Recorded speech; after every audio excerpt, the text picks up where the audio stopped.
Bonjour, bienvenue dans Africa Executive Podcast. Aujourd'hui, nous accueillons Monsieur Massé Dosso, cofondateur de Africa Pay RH et MyRise HR, ayant plus de 10 ans d'expérience à des postes de cadre dans les logiciels RH et totalisant plus de 21 ans d'expérience comme cadre interlocuteur privilégié de PME, ex-directeur des ventes, manager des ventes, account manager, ingénieur commercial. Bonjour, Monsieur Dosso. Comment allez-vous? Bonjour, bonjour Décorat. Merci en tout cas pour l'accueil et merci pour cette belle introduction.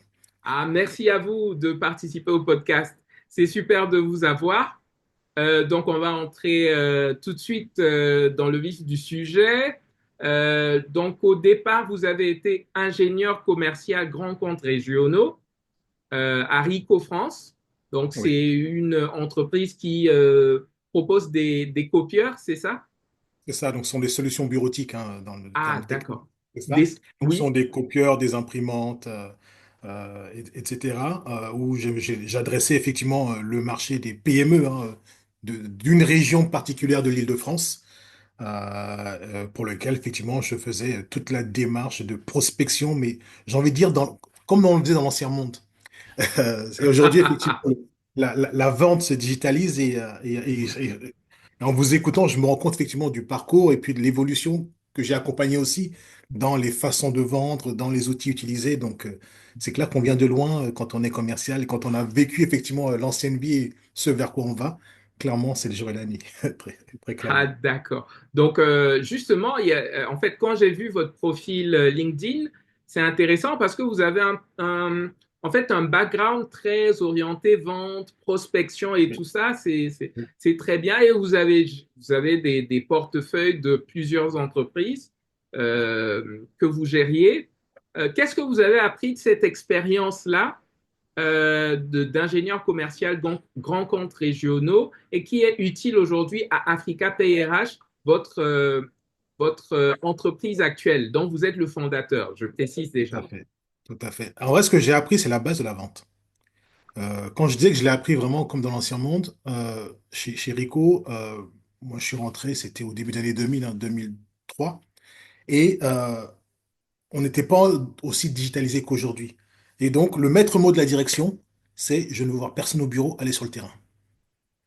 Donc soit vous décrochez le téléphone, vous me prenez des rendez-vous, soit vous allez me décrocher les rendez-vous sur le terrain. Donc ça, c'est déjà une première approche. Ça forme, ça rend tenace.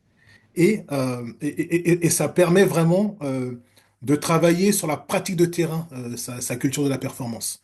C'est-à-dire que ben, du coup, systématiquement, quand j'avais un rendez-vous dans une zone, je ne rentrais pas au bureau. Je continuais à prospecter dans les environs pour m'assurer que ben, j'ai bien défriché le terrain et que ben, voilà, j'ai bien nettoyé ma zone et que je peux revenir avec un ou deux opportunités de rendez-vous, opportunités de business potentielles par la suite. Donc ça forge vraiment à ne pas lâcher, à savoir s'organiser, à organiser sa zone de prospection.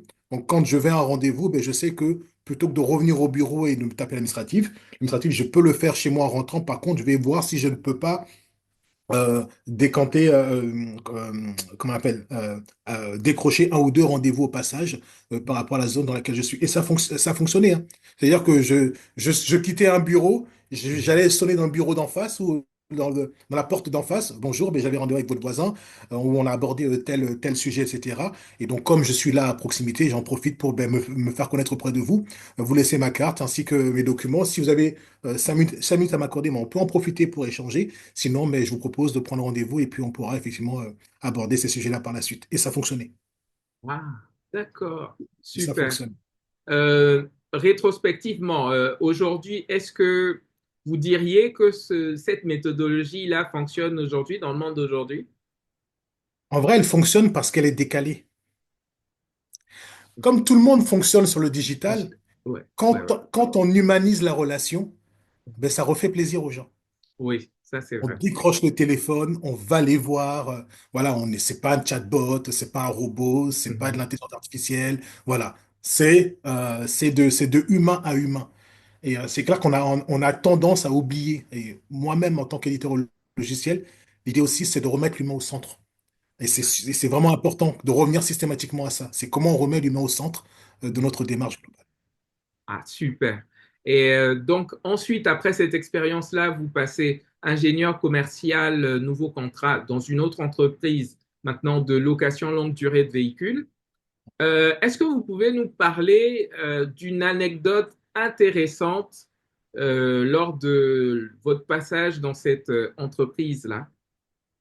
Alors, en vrai, l'anecdote, elle est plus qu'intéressante. Quand j'ai rencontré le directeur de France de cette boîte qui est Lisplan, je venais pour un autre poste en vrai.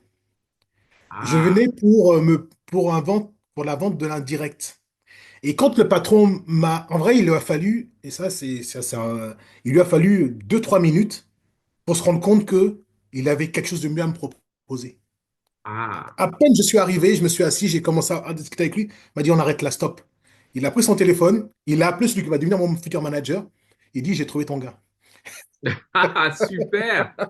Ah, c'est Donc, génial ça. c'est une excellente anecdote parce que j'oublierai jamais ce moment effectivement un peu particulier. Et du coup, l'entretien s'est extrêmement bien passé.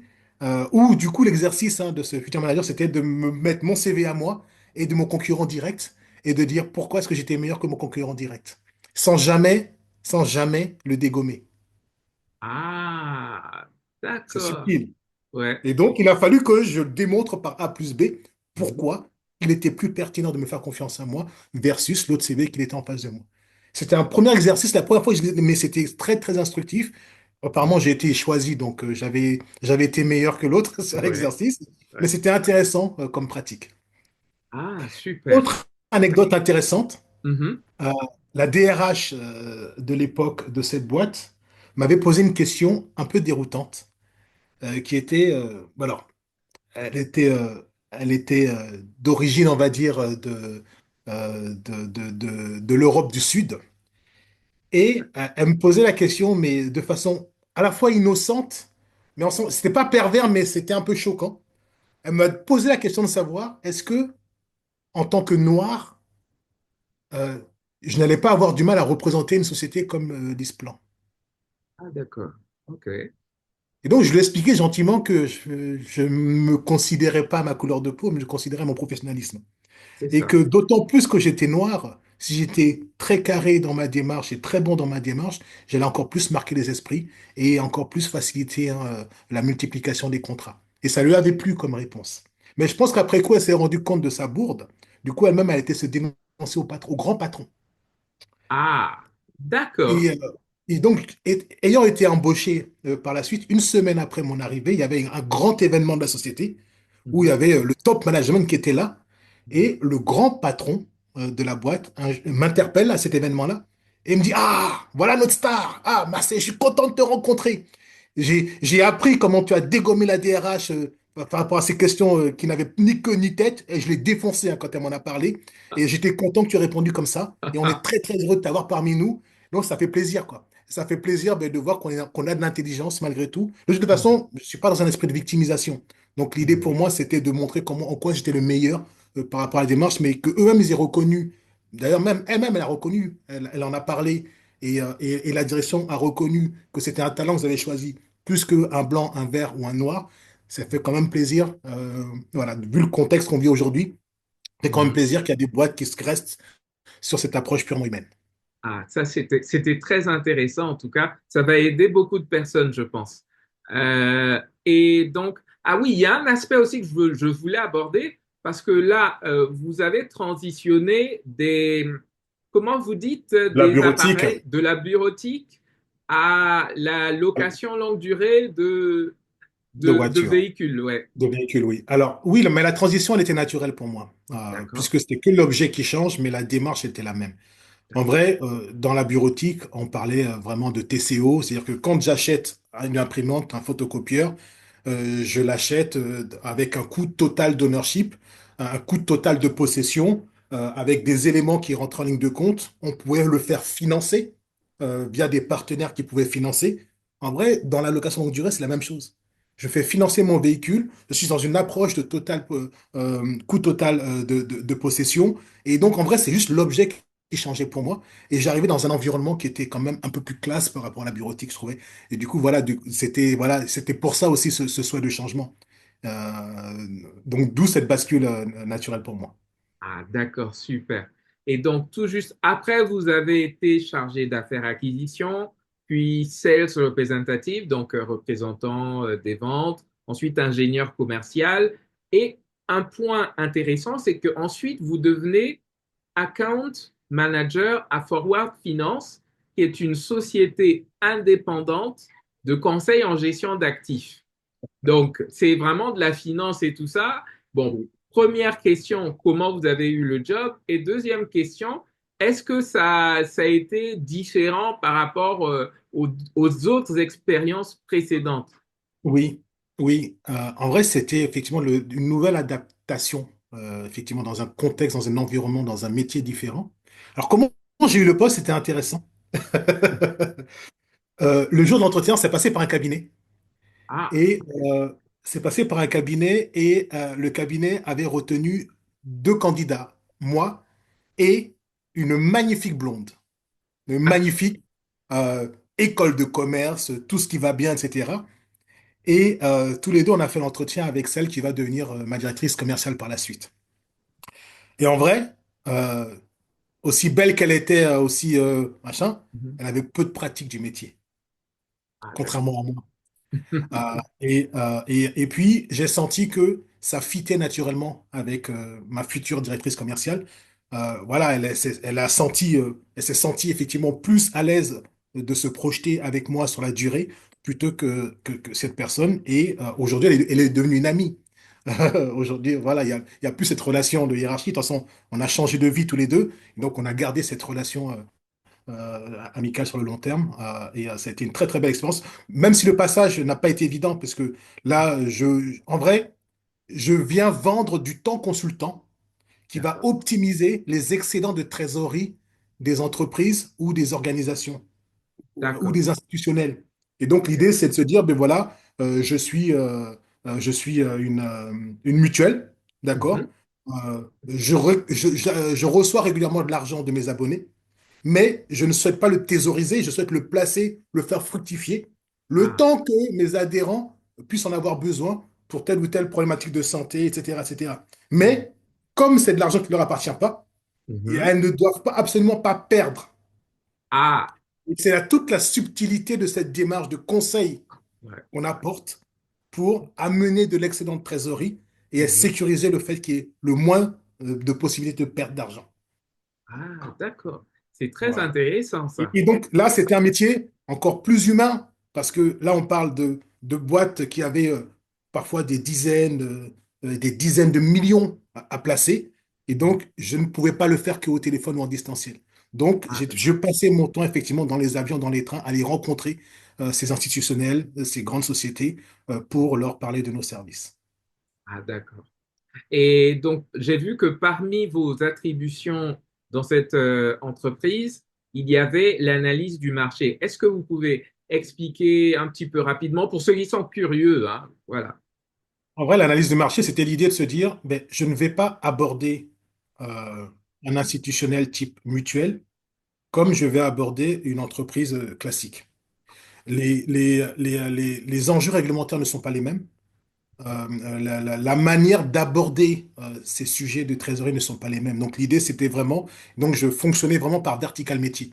C'est-à-dire que je faisais d'abord un focus sur telle verticale et ensuite je basculais de verticale à verticale. Mais avant d'y aller, il me fallait bien analyser Mhm. globalement les marches, les approches, les aspects réglementaires aussi, pour arriver en mode carré, professionnel, en Mhm. sachant de quoi je vais parler auprès de mes interlocuteurs. Ah, d'accord. OK. D'accord. Et donc, juste après cette expérience, vous entrez dans le monde des logiciels RH en novembre 2015 et vous devenez Sales Manager, donc manager des ventes à Mon Portail RH, qui est le numéro un des logiciels RH collaboratifs dédiés aux PME. Et Oui, donc, en fait, vous découvrez cet univers-là, c'est ça? oui, encore une fois. Oui, tout à fait. Et pareil, c'est passé par un cabinet. Et D'accord. là, je tombe sur un jeune frère sénégalais qui me contacte pour ce poste. Et j'en parle à ma directrice commerciale, parce que j'étais encore chez Fora Finance. Je lui dis, voilà, je pense que j'arrive au bout d'un cycle, j'ai envie d'évoluer. Et la seule façon pour moi d'évoluer, c'est ben, de viser ton poste. Et comme je ne vais pas te pousser pour prendre ton poste, je vais aller chercher le poste ailleurs. Donc, Ouais. elle m'a encouragé. Elle a apprécié la franchise. Elle m'a encouragé, elle m'a aidé à faire les bons choix, à m'orienter effectivement dans la démarche. Et donc, ce cabinet voit mon profil, je change avec lui. Et le patron de mon portail RH à l'époque ne voulait pas de quelqu'un qui vient de la finance. Parce qu'il avait une première expérience catastrophique avec un ancien responsable commercial et il s'est dit non, je veux plus quelqu'un de la finance. Et du coup, j'ai demandé au consultant, mais alors, du coup, on va inverser le truc. Je dis, donne-moi toutes les informations que tu as concernant le patron. Et l'idée, c'est que on va pas mener en mode je viens quémander du travail. C'est juste que je viens me positionner différemment. Et en réalité, c'est passé quoi pendant l'entretien? Parce qu'il a quand même la boîte d'intérim a insisté pour qu'il me rencontre. Et en D'accord. réalité, quand on s'est rencontrés, on n'a pas parlé de mes compétences ou du fait que je n'ai de la finance. Mhm. On a parlé vraiment de beaucoup de choses, sauf de mon parcours. Et à la fin, ça fitait tellement naturellement qu'il a dit, OK, je te prends. Ah, d'accord. Mais parce que moi, j'ai fait le travail de savoir qui était, qu'est-ce qu'il aimait, qu'est-ce qu'il attendait précisément, etc. Et je lui ai donné. Mhm. Je lui ai D'accord. donné ce qu'il attendait clairement. Parce que ben, cette boîte d'intérim m'avait aussi aidé, elle m'avait donné les bonnes billes pour pouvoir le Mhm. convaincre. D'accord. OK. Donc, petit conseil à ceux qui veulent évoluer et tout ça. Bon, il faut parfois faire un peu de, comment dire, essayer d'obtenir un maximum d'informations et toujours rester dans le cadre humain, c'est très important, très C'est le propre important. du commercial pour compléter. C'est-à-dire que quand on est commercial, on se doit d'abord d'être curieux, ben, de savoir qui on a en face, voilà, quels sont leurs enjeux, quelles sont leurs problématiques, voilà, pour identifier la valeur qu'on va pouvoir leur apporter derrière. Ouais, ouais, ouais. C'est très profond ça. OK. Et donc, ensuite, bon, au départ, c'est vrai que avant qu'on prépare le podcast, je croyais que par la suite, vous aviez changé d'entreprise. Mais en fait, vous m'avez expliqué que en fait, c'est un upgrade, s'il faut dire, C'est ça. C'est une une évolution de promotion. poste, Ouais. c'est une promotion au sein d'une entreprise qui a changé de nom, tout simplement. Ah, Et donc, mon OK. portail RH est devenu effectivement PeopleSphere. Ah, ah. Et donc, c'est dans le cadre ben, de ce mon portail RH devenu PeopleSphere que j'évolue en termes de poste pour devenir directeur commercial. D'accord, super. Et donc justement, euh, dans, à PeopleSphere, vous devenez Sales Director. Est-ce que vous avez eu, quel genre de challenge vous avez eu à ce moment-là? En vrai, j'en ai eu plusieurs, puisque je passe de commercial à manager des personnes qui étaient commerciaux comme moi. On était au même poste et puis ben, je les récupère un peu sous mon aile. Donc, déjà, il y a eu cette première phase d'apprentissage hein, dans le monde du management. Et il y a aussi le changement de posture que ça implique. C'est-à-dire que ben, je ne dois plus me positionner comme avant. Je dois rentrer plus dans la stratégie, dans la vision stratégique de l'entreprise et non plus me positionner comme étant un simple salarié. C'est important dans l'évolution du poste. Et donc, ça nécessite aussi de réfléchir plus stratégique, de réfléchir plus en avant, d'être contributeur stratégique par rapport à la société. Donc, c'est tout cela que m'amène cette évolution de poste au sein de PeopleSphere. D'accord. Et tout juste après, vous passez du statut je dirais, bien sûr, directeur, mais vous devenez donc fondateur de MyRise HR, et vous l'êtes toujours d'ailleurs depuis juillet 2020. D'où vous est venue l'idée de lancer MyRise HR? Alors, en vrai, c'est arrivé comme beaucoup de gens pendant la période de Covid. Euh, on remet beaucoup de choses en question. On est un peu dans cette vision un peu de fin du monde et est-ce que j'ai continué envie de faire tel que je fais ou j'ai envie d'apporter différemment à pierre l'édifice. Et j'avais envie de creuser mon sillon parce que je souhaitais ben, travailler pour moi-même. Ça me creusait depuis des mois et des mois. Et donc, ça a été l'occasion pour moi de me lancer pendant cette période. Alors, pourquoi? Parce que j'avais déjà à cœur, au moment où j'ai créé MyRise HR, euh, de, en vrai, j'étais revendeur de solutions françaises, hein, pour l'essentiel, et européennes, à la fois en France et sur le marché d'Afrique francophone. Et donc, ça a été le premier pas, quelque part, qui a amené vers Africa PRH. Voilà, ça a été le premier pas qui a amené Africa PRH, puisque c'était l'occasion aussi de tester le marché, la pertinence du marché par rapport à ce projet que j'avais. Donc, ça m'a permis de décanter mes premiers contrats, que ce soit en Côte d'Ivoire, au Sénégal, au Mali, dans différents pays, essentiellement en Afrique de l'Ouest. Par contre, j'avais toujours un point de blocage qui était la paye, qui, au regard des interactions que j'avais, était le point principal, le point focus qu'avaient la plupart des entreprises que je rencontrais. Et donc, du coup, comme je n'avais pas la paye dans ma besace, c'était compliqué de les convaincre uniquement sur les autres aspects. Donc, c'est ainsi que je m'étais rapproché d'un jeune frère sénégalais qui avait créé sa propre société, il est lui-même éditeur de paye en France. Et je lui ai proposé, ben, viens, on s'associe et puis on crée un combo, moi SIRH, toi paye, pour être force de proposition sur l'ensemble du marché. Il n'avait pas envie, c'était pas le bon timing pour lui, il n'avait pas spécialement envie. Puis il a une belle boîte qui gagne bien sa vie, donc je peux le comprendre. Et il s'est passé 18 mois où il ne s'est rien passé. Et puis au bout de 18 mois, lui me met en lien avec celui qui va devenir l'un de mes associés. Ah, Voilà. Et donc cet associé avait exactement le même projet que moi. Et lui qui est un Français, ayant vécu à l'étranger en tant qu'immigré, comme il est dit, pendant plus de 10 ans en Inde, et quand il est revenu en France, il n'avait pas spécialement envie de rester en France, mais il avait envie de regarder un peu où est-ce qu'il pourrait contribuer en termes de développement, toujours dans l'environnement du SIRH. Et donc, par l'intermédiaire de ce jeune frère sénégalais qui avait créé son logiciel de paye, il nous a mis en lien. Et quand il nous a mis en lien, il a exactement parlé du projet que j'avais en tête. eh ben, Voilà. ça Et alors. ça a naturellement fité.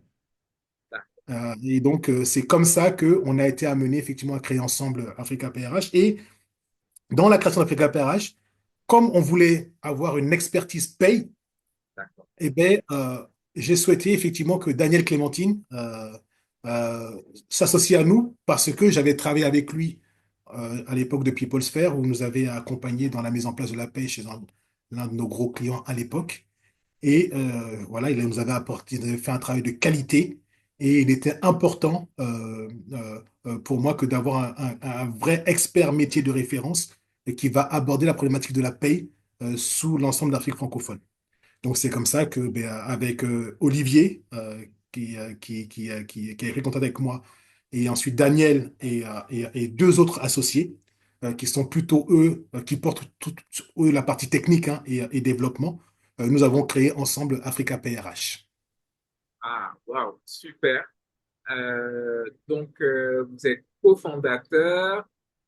Est-ce que vous pouvez euh, nous présenter Africa PRH? Oui, grand plaisir, bien entendu. Africa PRH a vocation à accompagner les entreprises, les organisations, dans la digitalisation de leur processus RH et paye. L'idée pour nous, c'est de dégommer Excel et c'est de sortir ces outils type Sage qui sont souvent en version craquée dans Oui. pas mal d'entreprises et qui ne sont pas forcément à jour sur le plan légal, fiscal, réglementaire et qui vient surcharger plus que dégager du temps pour faire des tâches plus intéressantes. Et donc l'idée pour nous, c'est vraiment ben, d'accompagner et depuis qu'on a lancé Africa PRH, on a rencontré entre 400 et 500 chefs d'entreprise, DRH, praticiens du métier RH sur l'Afrique subsaharienne francophone, que ce soit en Afrique centrale ou en Afrique de l'Ouest. Et on a eu le temps de bien comprendre leurs priorités, leurs enjeux, euh, ce qu'ils ont besoin vraiment pour pouvoir avancer rapidement sur ces sujets-là. Et donc, fort de ces éléments-là, on est en train de construire vraiment une solution sur mesure, mais qui va les accompagner en termes de recrutement, qui va les accompagner en termes de gestion du personnel, avec une application mobile justement qui permet de faciliter le quotidien. Je déclare mes congés, mes temps, mes notes de frais, j'accède à mes documents personnels en tant que salarié, mon contrat de travail, mes attestations, mes certificats. Je vais accéder à mes bulletins de salaire. En tant que manager, je vais accéder à toutes les demandes qui sont faites hein, des membres de mon équipe via l'application mobile, l'interface web. Et en tant qu'administrateur, je vais accéder à l'ensemble des informations consolidées et je vais pouvoir générer des documents importants, contrat de travail, certificat, avenant au contrat de travail, attestation, etc. Ensuite, le troisième volet, c'est la paye et la paye avec une volonté justement de faire la paye telle que peu d'outils le fait finalement aujourd'hui. C'est-à-dire qu'on se met dans la peau d'un praticien de paye de chaque pays dans lequel on est présent. Aujourd'hui, on est essentiellement présent en Afrique de l'Ouest, Côte d'Ivoire, Sénégal, Mali, Togo, Bénin, Burkina, Guinée, et, pour ne citer que. Et l'idée, c'est que dans chaque pays dans lequel nous sommes présents, on respecte la législation, on respecte la fiscalité et on respecte le droit social. Donc, ce qui fait que quand un Ivoirien prend l'outil, il voit, il retrouve effectivement c'est les éléments qui concernent la Côte d'Ivoire. Quand un Sénégalais prend l'outil, il retrouve les jonctions vers le droit social, la paye standard, la paye réglementaire, telle que prévue au Sénégal, etc., etc. Et donc l'idée, c'est aussi d'y intégrer des notions qui sont très africaines. Le paiement par mobile money, le fait de prévoir hein, des avances sur salaire, des avances sur prêt, etc. Voilà, toutes ces subtilités qui sont très africaines, qu'on retrouve très peu ailleurs, on a voulu les intégrer dans les solutions que l'on propose. Et ensuite, le dernier volet, c'est la formation. Effectivement, nous avons créé Africa PRH Academy dans le but d'accompagner les entreprises à mieux former leurs collaborateurs. Donc, c'est-à-dire que l'idée, c'est de créer des contenus de formation totalement personnalisés en s'appuyant sur l'intelligence artificielle pour pouvoir dégager du temps de qualité et permettre l'intégration facile des nouveaux arrivants. Ok, super. On va faire une petite pause et on revient tout de suite. Oui, monsieur Dosso, donc vous nous avez présenté Africa PRH et c'est super. Euh, en fait, euh, je crois en fait que vous vous êtes donné une mission, c'est ça? Oui, oui, une mission qui est très importante pour nous. L'idée, c'est comment est-ce qu'on peut contribuer à l'évolution hein, de notre continent et particulièrement de cette zone d'Afrique subsaharienne francophone. Euh, Comment est-ce qu'on peut contribuer à l'amélioration des pratiques, à éduquer aussi localement. C'est pour ça d'ailleurs qu'on a créé aussi notre podcast. Hein. L'idée du podcast qui a été créé, c'est de se dire, c'est de mettre en exergue des chefs d'entreprise, des praticiens du métier hein, autour du RH et de la paye, mais pour partager des bonnes pratiques, diffuser des conseils, aborder une thématique innovante, intéressante, mais toujours dans le regard africain. Et l'idée, encore une fois, c'est d'éviter de se positionner en donneur de notions qui vient de l'Occident et puis vient faire du copier-coller de ce qu'il a fait par ailleurs. On essaye toujours de se positionner dans le regard vraiment africain. Bien entendu qu'un regard congolais, c'est pas un regard camerounais, c'est pas un regard ivoirien, c'est pas un regard sénégalais. Donc, on essaye, chacun l'ajuste et l'adapte par rapport à sa propre expérience.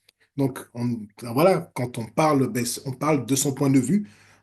Décorate, vous parlez de votre point de vue depuis le Congo, d'accord? Moi, je suis ivoirien d'origine et donc j'ai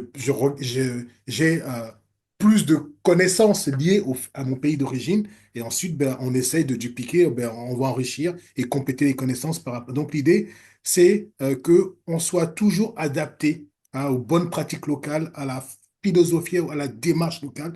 Ça, c'est extrêmement important. Un autre constat que l'on fait, c'est que euh, on a besoin d'accompagner la montée en compétence sur ces sujets-là. On a beau faire une école, beau être diplômé des RH, faire une école de RH, parfois même pratiquer le RH, on le pratique d'une façon tellement désuète que tout ce qu'on a appris à l'école a été perdu parce qu'on n'a pas les moyens de le mettre en pratique. On n'est pas outillé, on n'a pas les bons éléments. Et l'idée pour nous, c'est d'accompagner l'éducation à la base. Et donc, on est prêt à mettre à disposition nos outils dans les écoles qui forment hein, les futurs professionnels RH pour pouvoir leur donner des bons appuis, des bons réflexes pour pouvoir, une fois arrivés dans le monde du travail, qu'ils aient ces mêmes réflexes pour pouvoir continuer à le positionner auprès de leur entreprise. D'accord, super. Euh, donc, comment est-ce que Africa PRH peut aider les entreprises à attirer et à retenir les meilleurs talents? En vrai, on est un outil qui va naturellement contribuer à améliorer l'image de marque de l'entreprise. C'est-à-dire, moi, je suis jeune talent et je me fais courtiser par différents types d'entreprises. Entre une entreprise qui va me doter des outils modernes tels que moi j'utilise à titre personnel dans mon quotidien, qui va me donner un accès de façon transparente à des informations qui me concernent sans que j'ai à passer 10 tranches de validation, qui va me donner de la visibilité sur mon parcours, qui va m'accompagner en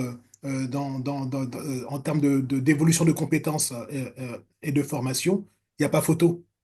D'accord? On va choisir celle qui va se doter de ces outils et qui va projeter une meilleure image. Et alors, au-delà de l'image, et c'est aussi qui va aussi mettre en place les bonnes pratiques. D'accord? Et donc ça aide à faire le bon choix en tant que jeune talent. Et de toutes les façons, on voit nos gouvernements aujourd'hui en prennent conscience. Le Sénégal vient de faire un grand tapage sur sa vision du digital, du numérique, à horizon. La Côte d'Ivoire vient de faire la même chose. Je suis sûr que le Congo va arriver à faire la même chose. Pourquoi? C'est parce qu'il y a une vraie prise de conscience que l'évolution, le développement passera par le digital. D'accord?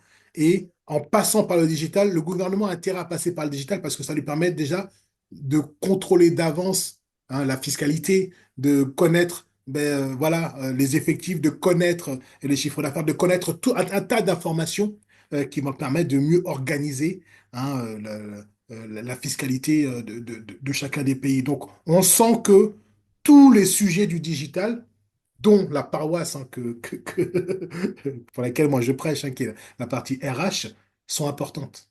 Elles sont toutes importantes. Et donc, aujourd'hui, si je fais un focus, un RH, contrairement à ce que beaucoup de boîtes africaines pensent, d'ailleurs même, c'est pas que des boîtes africaines, beaucoup de boîtes générales en pensent, c'est extrêmement stratégique. Quand on n'a pas en place une bonne équipe RH, on a du mal à recruter, on a du mal à fidéliser, hein, on a du mal à retenir, on a du mal à former, d'accord? Le RH, il est extrêmement stratégique. Sauf que on sort d'un monde où j'ai un contrat, j'ai pas un contrat, j'ai fiche de paye, j'ai pas fiche de paye, à un monde où on va digitaliser et rendre quasi ça obligatoire. Donc, je peux comprendre les entreprises qui fonctionnent un peu, on va dire, en sous-marin, qui sont un peu cachés, qui sont pas vus et qui sont éloignés de toutes ces formes de fiscalité et pour lesquels ils gagnent de l'argent comme ça de façon un peu discrète, qui n'ont pas forcément envie d'être vus, d'être vus, d'être su.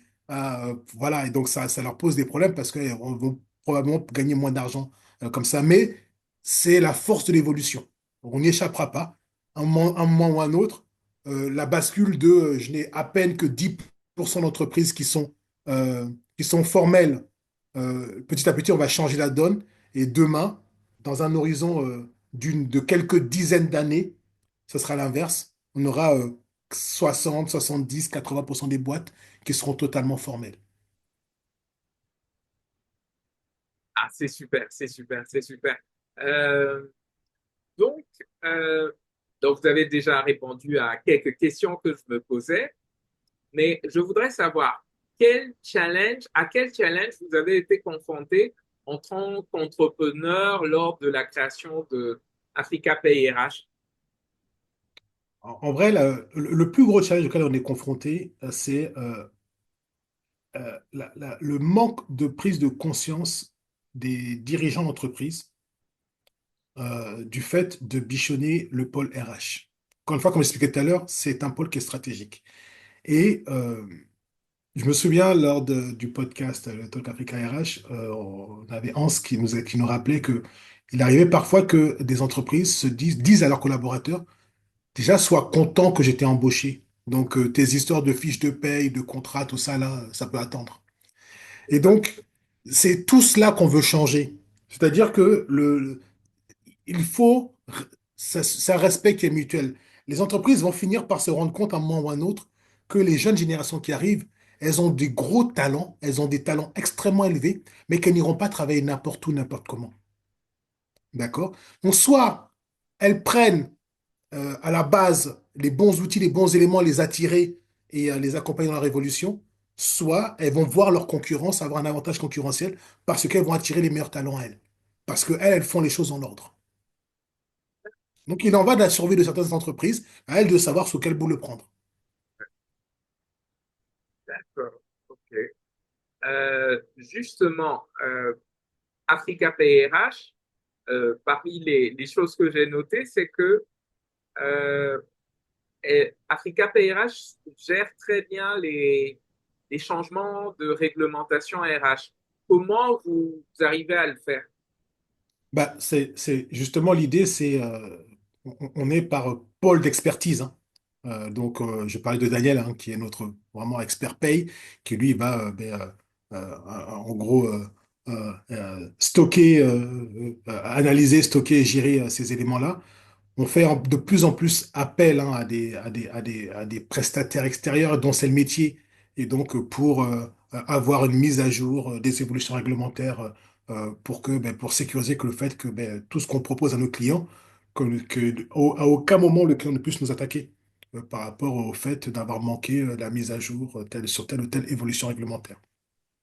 On a la chance d'être sur des zones où ça ne change pas tous les 4 matins. Et donc, c'est ce qui facilite, hein, le maintien de façon générale sur ces sujets d'ordre réglementaire. Généralement, quand ça change, c'est très fiscal. Ou voilà, c'est fiscal, c'est sur les taux, ou c'est sur le fait de regrouper un certain nombre de taux. Donc, c'est des éléments qui sont relativement rapides à mettre à jour et à proposer à nos clients. OK. Donc, je pense on a pratiquement tout passé en revue. Euh, il y a quelque chose qui a attiré mon attention, c'est Africa Pay RH Academy. Est-ce que vous pouvez en dire plus à ceux qui connaissent pas? Oui, l'idée de Africa Pay RH Academy, ça revient justement à ce constat de manque de compétences que l'on fait, à la fois sur les métiers du RH, hein, que nous on accompagne au quotidien, mais aussi sur différents métiers au sein des entreprises. Et l'idée, c'est de proposer une solution qui soit accessible économiquement, parce qu'elle s'appuie d'abord sur l'intelligence artificielle. Et donc, sur la base de contenus qu'elles vont partager avec nous, on va digitaliser, on va humaniser la formation. Par exemple, je suis dans le monde je sais pas moi, dans le monde agricole. Ah ben, c'est comment je vais effectivement récupérer tel ou tel type d'aliment, quelle est la posture que je dois avoir, quels sont les équipements que je dois avoir, etc., etc. Comment est-ce que je porte un sac qui est lourd, etc., etc. Donc, ce sont comme ça des formations sur différentes phases des différents métiers. Là, je parle d'un métier en extérieur, mais je peux être aussi sur des métiers type tertiaire, où on va effectivement accompagner étape par étape, ou faire une mise à jour pour un collaborateur déjà en place, ou pour justement faciliter l'intégration d'un nouvel arrivant, pour qu'il puisse tout de suite prendre les bonnes habitudes, avoir les bonnes postures et être plus rapidement opérationnel. Et ça veut dire quoi? Ça veut dire que, mais du coup, grâce à nos outils, on ne va pas mobiliser des gens pour former les nouveaux arrivants sur plusieurs jours. C'est-à-dire qu'ils vont avoir déjà un outil déjà pour préchauffer un peu l'état D'accord. des connaissances. Et derrière, l'humain interviendra dans un temps 2 pour checker, valider ou revenir sur certains éléments qui n'auront pas forcément été compris. Mais en termes d'organisation, d'allocation de son temps, ça permet de dégager du temps pour faire autre chose. Voilà. L'idée, c'est vraiment, encore une fois, d'élever le débat et de trouver des points d'appui pour faciliter la montée en compétences des collaborateurs des entreprises.